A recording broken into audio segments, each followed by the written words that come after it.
শ্রেয়া, আজকে দিনটা পার্টনার খুব স্পেশাল। আমি তোমায় কিছু বলতে চাই, which is really special. Shreya, বলো। শ্রেয়া, আমি আমার ভাবি। শ্রেয়া, আমি আমি আমি আমি কি? বাবা, আমার বাবা। হ্যাঁ, তারপরেরটা বলো।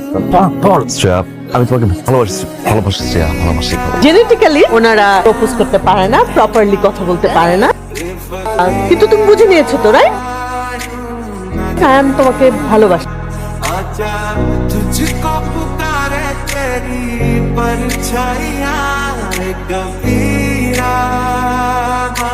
হ্যালো, জরুরি কথা আছে। কি ব্যাপার, হঠাৎ করে ওই কথা বলছো? আগে তুমি আমার কথা শোনো। আমি কল না দেওয়ার আগ পর্যন্ত তুমি কল দিবে না, আর ভুলেও আমার বাসার আশেপাশে আসবে না। Got it? কেন হরতাল? অনেকটা সেরকমই। মা না হুট করে চলে আসছে। আমার না মনে হয় মা টের পেয়ে গেছে আই এম ইন লাভ।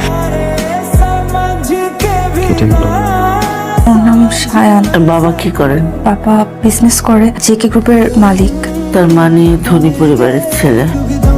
আমি চাই না তুমি সম্পর্কটা কন্টিনিউ করো। মা সায়ান খুব ভালো ছেলে, ভদ্র, মার্জিত। আর আমি তোমাকে যা বলেছি, আমি আশা করব তুমি এটা শোনার চেষ্টা করবে। আমি অত কথা শুনতে চাই না।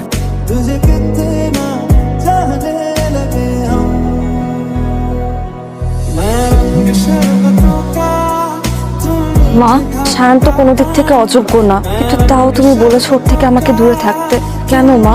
আমি এই ব্যাপারে তোর সাথে কথা বলতে চাই না। কিন্তু মা, আমার তো কারণটা জানতে হবে। আমার তো কষ্ট হচ্ছে এভাবে মা। আমিও তোর বাবাকে ভালোবেসে বিয়ে করেছিলাম। নিম্ন মধ্যবিত্ত পরিবারের সন্তান হয়ে তোর বাবার সেই উচ্চবিত্ত পরিবারে ওরা আমাকে মেনে নিচ্ছিল না।